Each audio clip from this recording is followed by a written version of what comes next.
So, we need to learn how to grip a semi-auto. I know you're on revolvers all the Right. time, so I figured, you know, we'd trade skills here.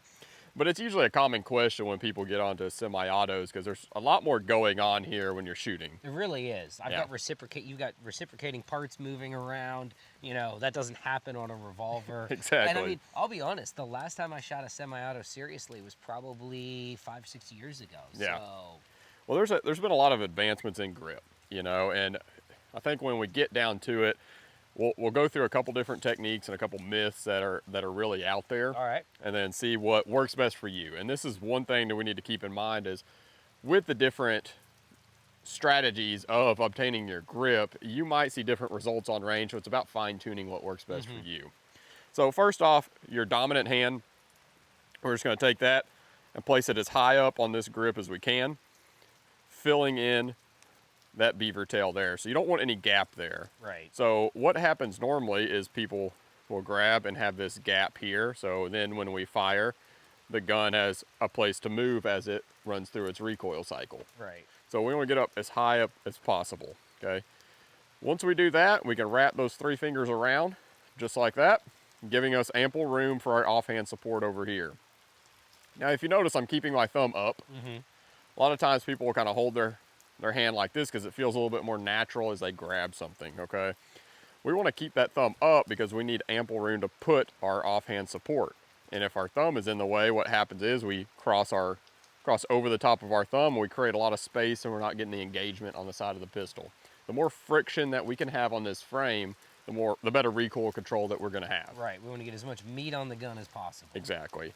Now, when we get to this and the offhand support, I'll just take those 4 fingers there. We're going to place them on the 3 fingers that are wrapped around, and we're going to rotate the heel of our hand into that blank spot on the side of the frame there. And if you notice, my dominant thumb is on top of my offhand thumb, okay?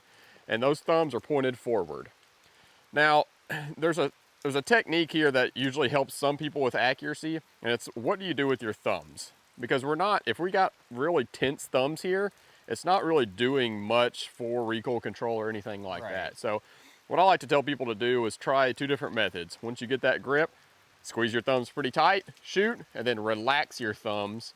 Concentrate on squeezing the grip with the bottom 2 fingers down here and see what your accuracy is downrange. Okay. Okay. Now, I've seen videos of guys who will demonstrate how you don't need your little finger for recoil and shoot with their pinky out. What should I be doing with my pinky finger? The pinky finger, that's where most of my pressure is coming from. Right. Because when we think of energy and what happens when we shoot this gun is energy is leaving the end of the barrel, forcing that reciprocation back. So physics tells us how do we have the most leverage over energy is finding its distance furthest away, right? And the distance furthest away from our muzzle is right here at the bottom of the gun. Okay, so I'm actually squeezing with my pinky quite a bit.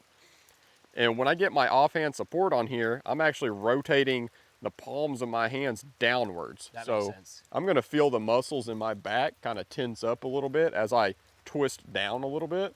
So it's gonna create a lot of pressure here, giving me a much better recoil control overall. Okay.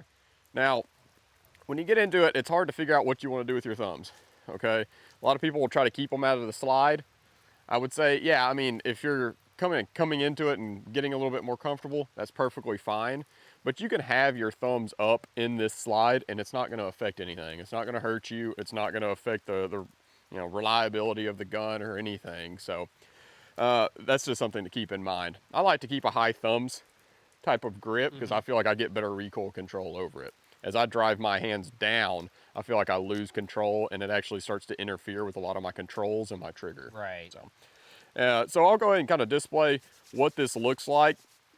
First though, I want to show you kind of the thumbs method just to ensure everybody that nothing happens when you actually put your thumbs up here on the slides. Load and make ready. And then we're going to test that theory of having that high thumbs. So we've got high thumbs on. I'm not putting any pressure. I'm just touching the slide right now.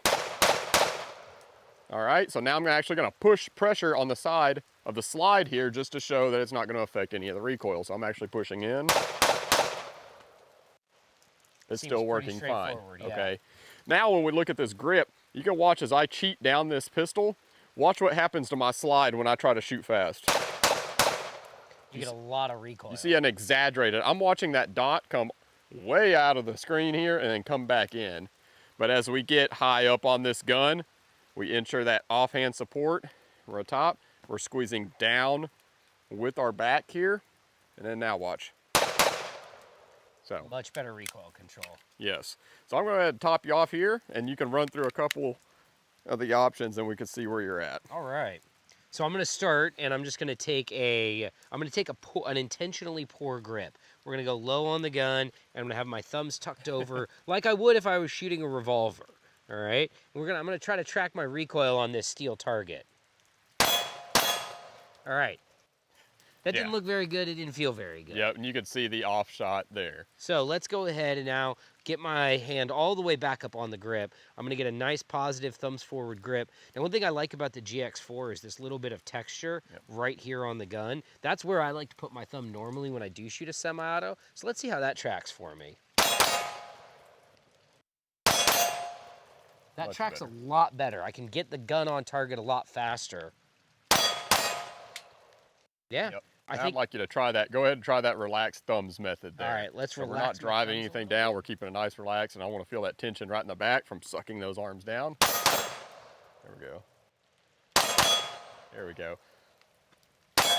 Now look at your shot groups there. Yep. You're keeping those same speed. Now you're keeping them at a 6 or 8 inch kind of circle there under a really fast split time. Yeah, I like that. I like that idea of rolling the palms of, or the bottoms of my hands together to try to bring that tension in through my back. And keep in mind, people, this is a micro compact made for, daily carry and things like this. Is not a competition speed gun. No. But we're able to shoot this gun incredibly fast and incredibly accurate when we have the proper grip on this. Absolutely. So yeah, well, I hope you learned something. Get out on the range, try it yourself, figure out what works best for you.